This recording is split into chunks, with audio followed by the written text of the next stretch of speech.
eastern edge of Campobello Island, where the jagged rocks of New Brunswick plunge into the restless waters of the Bay of Fundy, a lone sentinel stands. The Head Harbour Lighthouse, its white tower rising against the ceaseless grey of sea and sky, has watched over this treacherous stretch of water for more than a century. For sailors navigating the bay's formidable tides, among the highest in the world, the lighthouse was more than a guide. It was a promise of safety, a thin line between life and death. Constructed in 1870, the lighthouse was a marvel of its time. Its cast-iron lantern room gleamed atop a sturdy masonry base, built to endure the onslaught of storms that battered the coastline with unforgiving regularity. The headlands here were merciless, jagged rocks hidden beneath roiling waves, fog that rolled in without warning, and winds that shrieked like the cries of the lost. In its earliest years, Head Harbour Lighthouse was one of the most remote and challenging outposts for a keeper to man. Supplies had to arrive by boat, often delayed or destroyed by the fury of the tides. Winter brought months of isolation, the cold seeping through walls and bone alike. Despite its utilitarian purpose, the lighthouse carried an aura of solemnity. Its beam, sweeping tirelessly across the black waters, seemed almost alive. A quiet guardian watching over a world perpetually on the brink of disaster. To the keepers, the nights could stretch endlessly, each hour marked by the low hum of the foghorn, the crash of waves, and the distant cries of seabirds. Yet in this isolation, some felt a presence beyond the physical, a subtle whisper of the past brushing against the edges of perception, a sense that the lighthouse remembered all who had come before. The first keeper, a man named Thomas Wainwright, arrived with his young family in the summer of 1871. He was a seasoned mariner, accustomed to the sea's caprices, yet even he found the lighthouse's solitude formidable. Days blurred into weeks, and the rhythm of life became a delicate balance. Tending the lamp, maintaining the structure, rowing to fetch provisions, and enduring the ceaseless winds. At night, Thomas would climb the spiral staircase to the lantern room, tending the oil lamp as it cast its protective gaze over the bay. On moonless nights, he swore he sometimes glimpsed figures moving along the cliffs, shadowy shapes that vanished when approached. The local villagers spoke of spirits bound to the sea, and though Thomas was a man of reason, he could not entirely dismiss the strange chill that sometimes ran down his spine when the fog enveloped the lighthouse. The lighthouse was not merely a structure, it was a witness. It had seen countless ships succumb to the Bay of Fundy's unforgiving currents. It had witnessed triumphs and tragedies, rescues and failures, the unyielding passage of time marked by the flicker of its guiding light. Even in calm weather, the place carried a weight of solemn expectation, as if the stones themselves remembered the lives lost and the souls saved. And yet, for all its history, the lighthouse also held secrets, murmurs of those who never left, echoes of tragedy that would not remain buried, waiting silently for those willing to notice. Life inside Head Harbour Lighthouse was defined by routine, yet tinged with an unshakable sense of solitude. For the early keepers, existence was a delicate balance between duty and survival.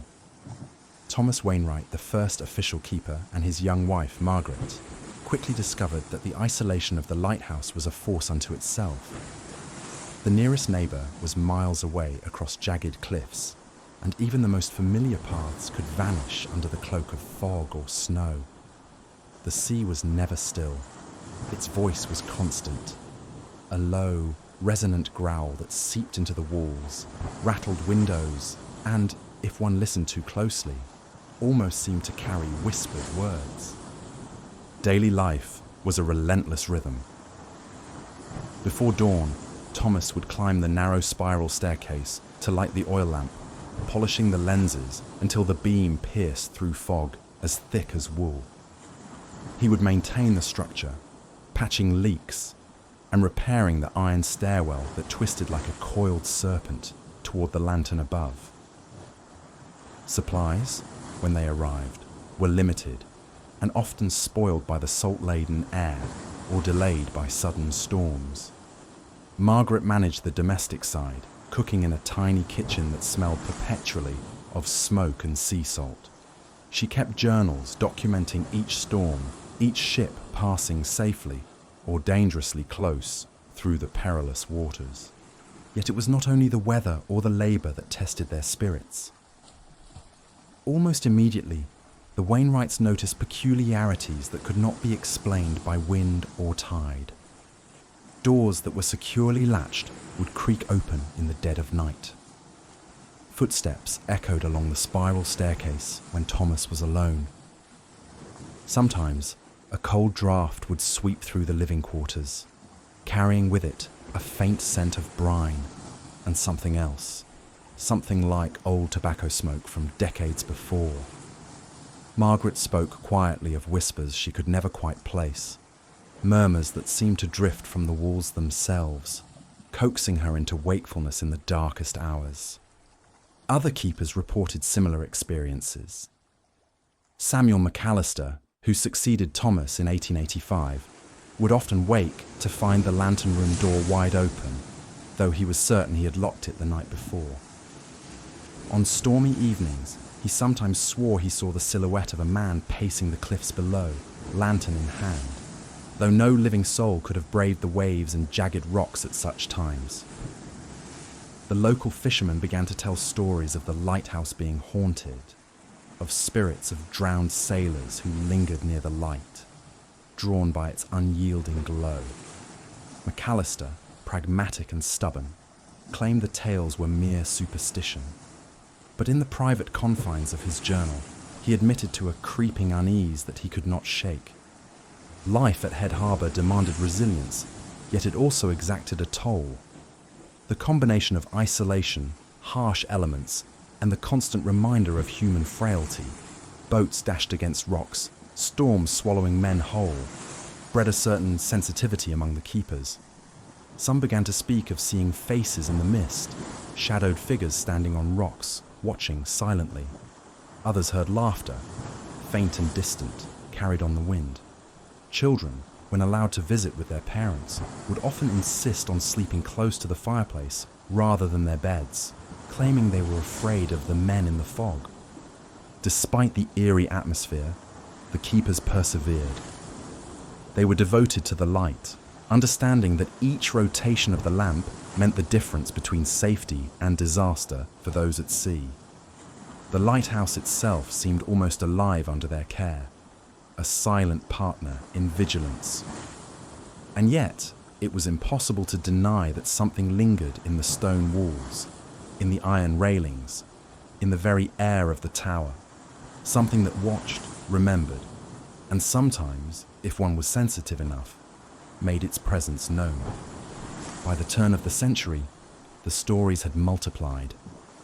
Each keeper added their own experiences to the quiet lore of the lighthouse, building a tapestry of mystery woven into the very history of Head Harbour. Shadows lengthened in the corners, whispers threaded through the fog, and the light continued its eternal sweep across the treacherous bay, unbothered by the mortal fears below. The lighthouse had become not only a guide for the living, but a monument to those who could not leave, a place where past and present were always poised on the same edge of darkness. The Bay of Fundy is a place where the ocean asserts its dominance with relentless force. Tides rise and fall with staggering heights, waves pound against jagged rocks, and storms can arrive without warning, sweeping across the waters like an angry spectre. For centuries, sailors had learned to fear this stretch of coast, but even the most experienced seamen could not always escape its fury. Head Harbour Lighthouse, perched precariously on its rocky promontory, became both a beacon of hope and a witness to tragedy. One winter in 1893, a violent nor'easter descended upon the bay. Winds tore through the lighthouse's small windows, rattling the panes and bending the metal railing atop the tower. snow mixed with salt spray, stinging the skin of anyone caught outside. Thomas Wainwright's successor, Samuel McAllister, recalled in his journal the terror of watching a small schooner struggle against the waves. The vessel's sails were shredded, its hull battered, as it was driven inexorably toward the rocks. Despite his frantic signalling with the lantern, the ship foundered against the jagged cliffs, its crew lost to the icy waters. McAllister described hearing the distant screams carried by the wind, screams that seemed to linger in the tower long after the sea had claimed the men. It was not an isolated incident. Over the following decades, the lighthouse bore silent witness to a string of maritime disasters. Ships bound for St. Andrews, Passamaquoddy Bay, and beyond would vanish into the fog, only to wash ashore in pieces or remain hidden beneath the depths. Some nights, the keepers could hear the echo of a bell from a doomed vessel, a spectral reminder of those who had perished. Fishermen whispered of phantom ships appearing in the mist, lanterns glowing faintly as if piloted by ghostly hands. Tragedy also touched the lighthouse itself. In 1908, keeper William Fraser, a quiet man known for his diligence, was swept away during a storm while attempting to secure a supply boat tied to the rocks below. The waves struck with terrifying force, and by morning, only his coat, snagged on a jagged boulder, remained. His disappearance was a blow to the community, yet the lighthouse continued its vigil, seemingly indifferent to human grief. Subsequent keepers reported hearing soft knocks on the walls near the lantern room during storms, knocks that some came to believe were Fraser's spirit, checking that the light continued to burn. The combination of natural peril and human fragility fostered an atmosphere of unease. It was said that on stormy nights, when the wind roared and the fog blanketed the bay, the lighthouse itself seemed to breathe, as though mourning the lives lost in the water below. Keepers spoke of sudden chills, of the sound of footsteps pacing the spiral staircase when no one was there, of fleeting shadows that vanished when approached. Even seasoned mariners admitted that a visit to the lighthouse left a lingering impression, a sense that the place held memory, that it preserved the echoes of those who had suffered and died near its walls. Among the most haunting tales was that of the ghostly crew of the bay, recounted in hushed tones by locals. On fog-heavy nights, fishermen claimed they could see spectral figures moving along the cliffs, appearing to scramble from the wrecks that littered the coast. The figures were often described as semi-transparent, glowing faintly, and vanishing when observed too closely. Some suggested these were the souls of drowned sailors, drawn to the light of Head Harbour in hopes of guidance they never received in life. Others believed the spirits of former keepers lingered, trapped by their devotion, compelled to continue their watch eternally. By the early 20th century, the lighthouse had become both a protector and a memorial. It guided ships safely through the channel, yet its presence also served as a reminder of the unforgiving bay and the countless lives claimed by its waters. Each storm etched its story into the stone walls. Each wreck added another whisper to the tower's growing reputation for hauntings. For those who lived or worked within its shadow, the line between the natural and the supernatural began to blur, leaving a lingering unease that could never be fully dispelled. Even today, modern visitors and researchers speak of the power of the lighthouse's atmosphere. The memory of storms, tragedy, and the countless lost souls seems to inhabit every corner. And while the light continues to shine tirelessly, cutting through fog and darkness, the stories of storms and sorrow linger, an eternal reminder that the Bay of Fundy is as deadly as it is beautiful, and that Head Harbour Lighthouse remains a vigilant witness to both. The Head Harbour Lighthouse had long been a silent observer of human toil and misfortune, but in time, the tower itself seemed to awaken. For the keepers who had spent months alone, the isolation and ceaseless roar of the sea could twist perception. Yet some occurrences went beyond mere imagination. By the early 20th century, a pattern emerged. The lighthouse seemed to communicate in subtle, sometimes frightening ways. Keepers spoke of hearing footsteps echo along the spiral staircase when no one else was present. At times, the lantern room itself would emit a low hum or creak as though the building were breathing. Tools left in the workshop were occasionally found in different locations, and logs or journals would appear misplaced, sometimes open to entries not written by the current hand. Margaret Wainwright, who had long since passed, became a figure in these stories. Some claimed that she walked silently through the halls on moonless nights, her presence sensed as a faint chill, a whisper, or the soft creak of shoes across the wooden floor. Objects seemed to have a will of their own, lamps tilted as though nudged by unseen hands.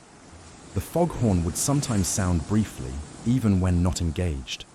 Visitors who dared to climb the staircase reported feeling a presence close behind. Yet when they turned, they saw only the empty corridor. On storm-heavy nights, the sounds grew more pronounced. Tapping against the window, muffled voices, the subtle scraping of metal against stone. Some keepers took to speaking to the lighthouse aloud, reasoning that acknowledgement might ease the spirit's rest, or perhaps their own. One particularly chilling account came from keeper Robert Hayes in 1922. Hayes had been assigned to Head Harbour for the winter, one of the harshest on record. Alone in the lantern room, tending the light as gale winds shook the tower, he claimed to hear a voice call his name. At first, he dismissed it as the wind, but the voice was clear, insistent, and impossibly close. Looking around, he saw nothing, yet the sound persisted. Hours later, he discovered the brass lever controlling the foghorn, which he had left in the off position, had been fully engaged. Hayes recorded in his journal, "The lighthouse itself speaks in ways I cannot comprehend. I am a stranger here, yet somehow I am not alone." Other keepers corroborated similar experiences. Shadows, always at the edge of vision, seemed to retreat when observed directly.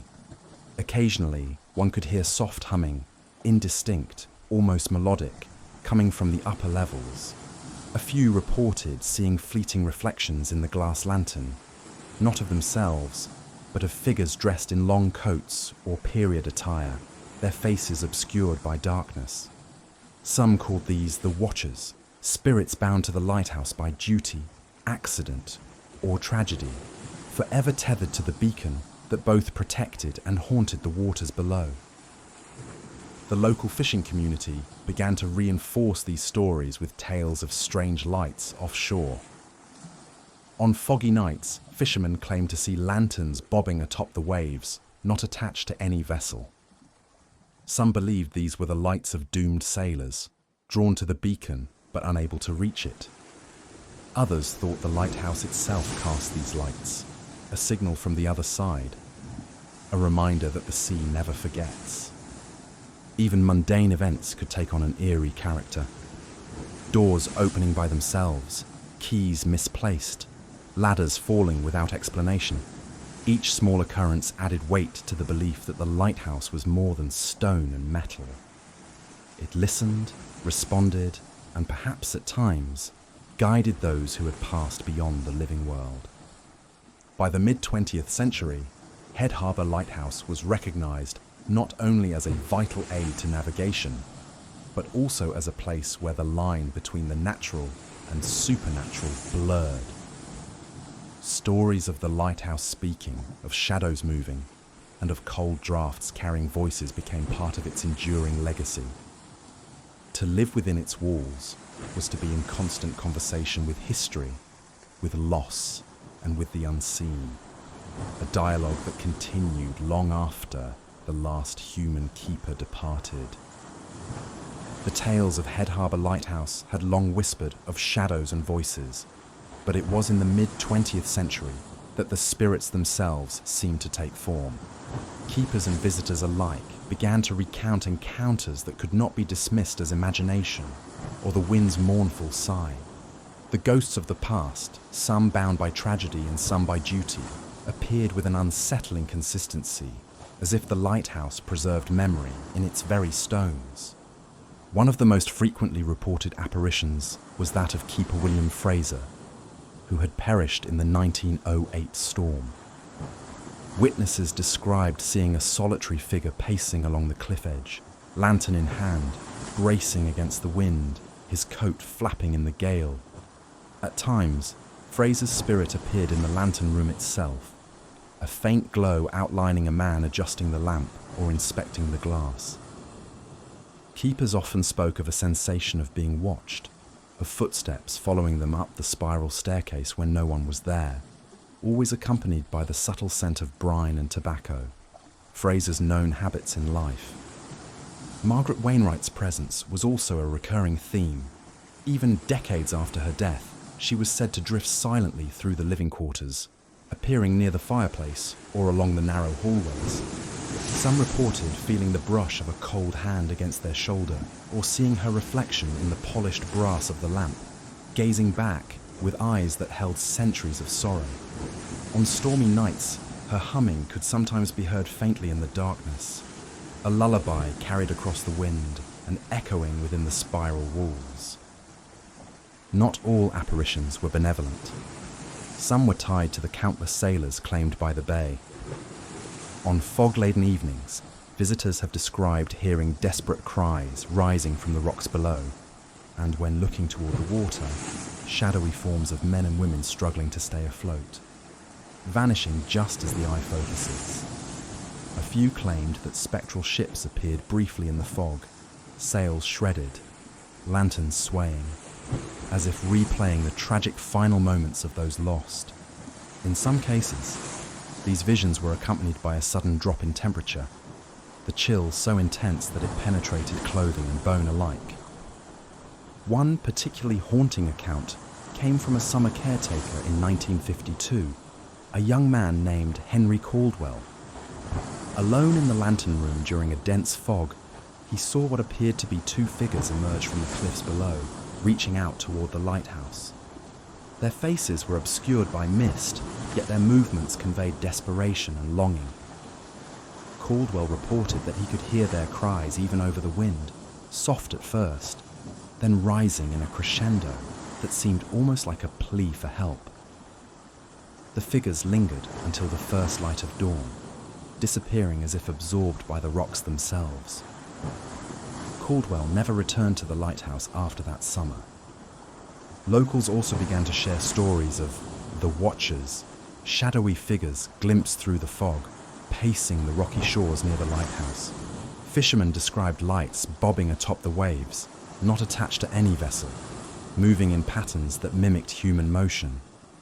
Some believed these were spirits of drowned sailors attempting to reach the safety of the lighthouse, forever thwarted by the unforgiving tides. Others thought the Watchers were former keepers, eternally vigilant, their duty continuing beyond death.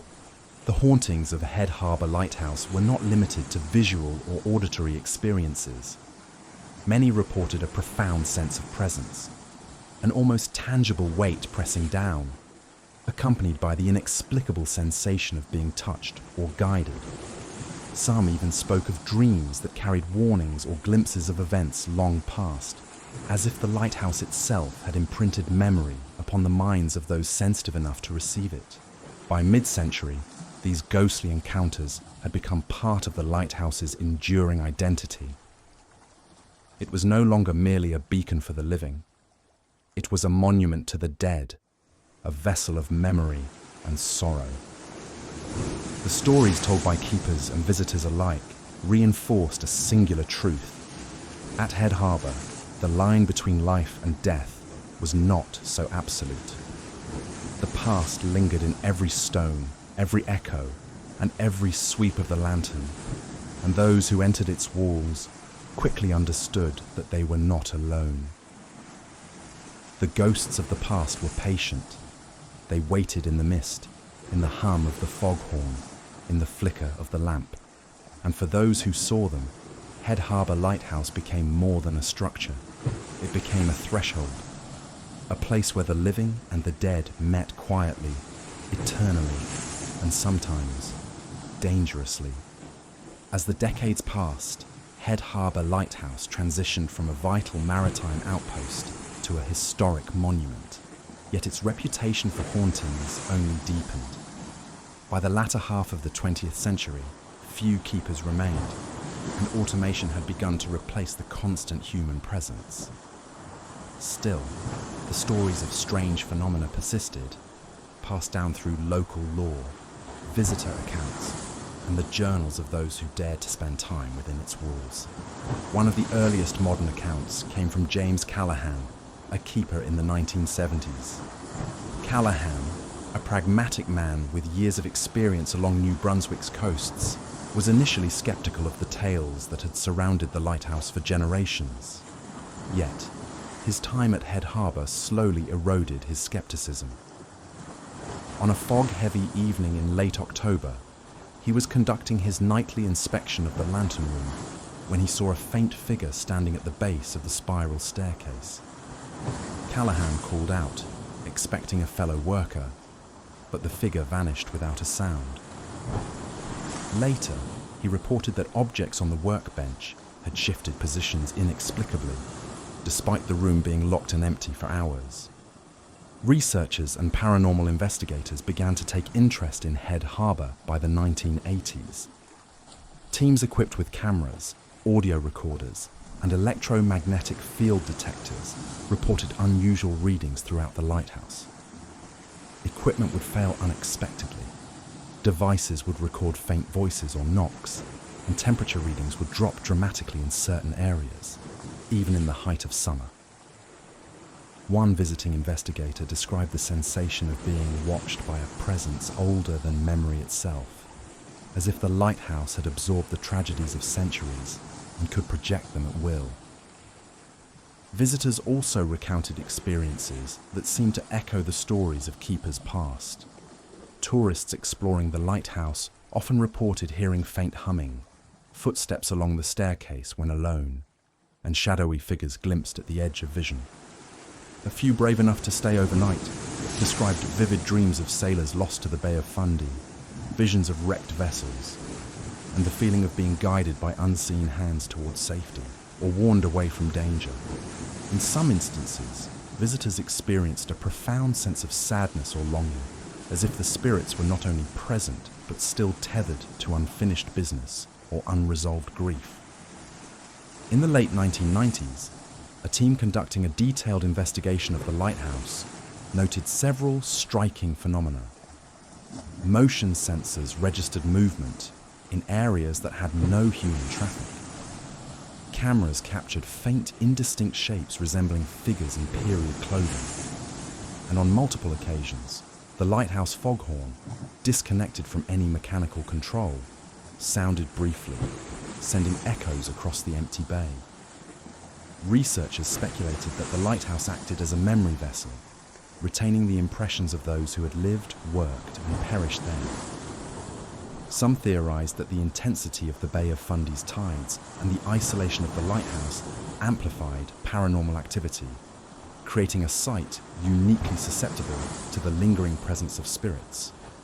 The lighthouse continues to intrigue both locals and paranormal enthusiasts today. While it is now maintained primarily for historical preservation, those who visit often speak of an uncanny feeling, a palpable sense of history and lingering sorrow. Even guided tours frequently pause to share stories of apparitions, voices, and the inexplicable movements of objects. Many agree that Head Harbour's isolation, the relentless wind, the fog, and the pounding waves creates an environment where the supernatural feels almost natural, as if the spirits of past keepers and lost sailors have been woven into the very fabric of the lighthouse. Modern encounters reinforce a central truth. Head Harbour Lighthouse is not merely a monument of maritime history, but a living repository of memory. The presence of the past, tragedy, devotion, and death remains palpable.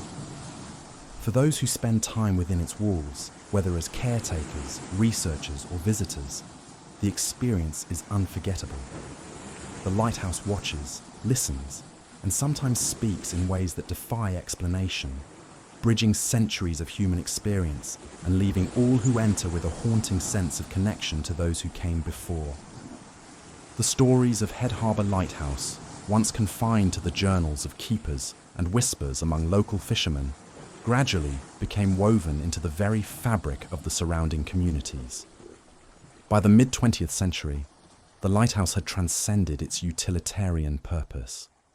It was no longer merely a guide for mariners, but a repository of human experience, tragedy, and the supernatural. Its tales became cautionary and captivating, shaping the folklore of Campobello Island and beyond. Local newspapers occasionally recounted accounts of ghostly lights bobbing on the water, shadowed figures pacing the cliffs, or unexplained noises within the lighthouse. Fishermen told stories to new generations about sailors lost to the Bay of Fundy, claiming that their spirits lingered near the lighthouse, drawn to its unwavering glow. Families passed down these tales, warning children to respect the water and the tower alike. Even those who had never set foot on the lighthouse felt its presence through the stories, as if the legends themselves carried the weight of centuries. By the 1970s, the lighthouse had attracted the attention of folklore enthusiasts and paranormal investigators. Books, articles, and documentaries recounted the spectral figures of past keepers, the cries of lost sailors, and the mysterious hum of the foghorn. Interviews with former keepers were compiled, each account adding depth and colour to the growing legend. The line between historical fact and supernatural interpretation blurred, creating a mythology that was both anchored in reality and heightened by imagination. Some locals spoke of the lighthouse as a living memory. They believed it retained the echoes of every tragedy, every storm, and every soul that had gazed out over the Bay of Fundy in hope or despair. The tales became more elaborate over time. Apparitions of couples separated by shipwrecks, the ghostly glow of lanterns on the rocks at night, and even phantom footsteps following visitors along the spiral staircase. Each story, no matter how fantastical, seemed to reinforce the idea that the lighthouse was not only a beacon for the living, but a gathering place for the spirits of the dead. Tourism also began to play a role in shaping the legend. Visitors, drawn by both the lighthouse's history and its eerie reputation, came seeking a glimpse of the supernatural. Tour guides enthusiastically shared the tales of apparitions, inexplicable sounds, and spectral ships, ensuring that the legend continued to grow. Stories of the past were retold with dramatic flair. Keeper William Fraser pacing the cliffs in stormy nights, Margaret Wainwright drifting silently through the halls, and the watchers, ghostly figures glimpsed through fog, became staples of the lighthouse's lore. Even local artists and writers drew inspiration from the tales. Paintings captured the misty cliffs illuminated by the lighthouse's steadfast beam, while stories and poems portrayed the lighthouse as both a guardian and a haunted monument. The blend of natural beauty, historical significance, and supernatural intrigue made Head Harbour a symbol of the tension between human endeavour and the relentless power of the sea. The legend also served as a bridge between past and present. Modern visitors, even those skeptical of the supernatural, often sensed a weight to the place, a lingering memory that defied explanation. The stories, passed down and embellished through generations, ensured that Head Harbour Lighthouse remained not only a historical landmark, but also a site of cultural memory and spectral fascination. To those who knew the tales, a visit to the lighthouse was an encounter with history, with loss, and with the persistent echoes of lives touched and sometimes claimed by the sea. By the end of the 20th century, Head Harbour Lighthouse had become more than a beacon. It was a legend. Its stories, shaped by real tragedy and supernatural speculation, endured in the hearts and minds of the community, ensuring that both its light and its mysteries would continue to shine across the Bay of Fundy for generations to come. Today, Head Harbour Lighthouse stands as a stoic sentinel at the edge of Campobello Island, its white tower gleaming against the ceaseless grey of the Bay of Fundy. Modern technology has reduced the need for a full-time keeper, and the light is largely automated, yet the stories that cling to its walls have not faded. Visitors come from near and far, drawn not only by the lighthouse's historical significance, but by the whispers of the supernatural that continue to surround it. Despite its automation, the lighthouse retains an air of vigilance. Its walls, worn smooth by generations of storms, carry the memory of keepers and sailors alike. The spiral staircase, the lantern room, and the small living quarters remain intact, preserving a sense of the past that is palpable to those who enter. Guides and historians note the careful restoration of the structure, yet they speak in hushed tones about the lingering presence felt by many who visit. Footsteps on the staircase, cold drafts in the living quarters, and the faint hum of the foghorn, sometimes active, sometimes not, continue to be reported, keeping the lighthouse's haunted reputation alive. Paranormal enthusiasts frequently return, equipped with cameras, voice recorders, and electromagnetic field detectors, hoping to capture evidence of the lingering spirits. Some report anomalies, faint figures glimpsed in peripheral vision, lights flickering when no source is present, and sounds of footsteps echoing along the staircase long after the visitors have left. Others describe emotional responses, a sudden wave of sorrow or unease, as if the lighthouse itself communicates through the residual energy of centuries of human toil, tragedy, and devotion. Local residents continue to weave the lighthouse into the cultural fabric of the area. Tales of apparitions, ghostly ships, and the watchers pacing the cliffs persist in storytelling and folklore, passed down through generations. The lighthouse has become a symbol not only of maritime history, but also of resilience and memory, a place where the line between natural and supernatural remains blurred. Artists, writers, and photographers find inspiration in its mist-shrouded cliffs, the dramatic sweep of its beam, and the silent testimony of its enduring presence. Even scientific and historical studies acknowledge the lighthouse's unique position at the intersection of human experience and natural force. It serves as a reminder of the perilous nature of maritime life in the Bay of Fundy, the bravery and isolation of its keepers, and the tragedies that have unfolded along these rocky shores. Yet alongside historical analysis, there is an acceptance, if not an understanding, of the unexplained phenomena reported over generations. Head Harbour Lighthouse, it seems, exists simultaneously as a monument to human endeavour and a sanctuary for the echoes of the past. For those who approach it at twilight, when fog curls along the cliffs and waves crash with unrelenting rhythm, the lighthouse exerts a powerful presence. Its beam sweeps the bay with unerring precision, yet it also illuminates something intangible, the weight of memory, the shadow of lives long gone, and the enduring mysteries that define the place. Visitors often leave with a sense of having encountered something greater than themselves, a fleeting awareness that the lighthouse is not merely a structure of stone and metal, but a keeper of stories, both living and dead. As Head Harbour Lighthouse continues its eternal watch, it remains a site of fascination, reflection, and quiet reverence. The ghosts of keepers past, the sailors lost to the bay, and the shadows that linger along the cliffs are woven into its identity. A constant reminder that history and the supernatural often coexist in spaces where human lives meet nature's unforgiving power.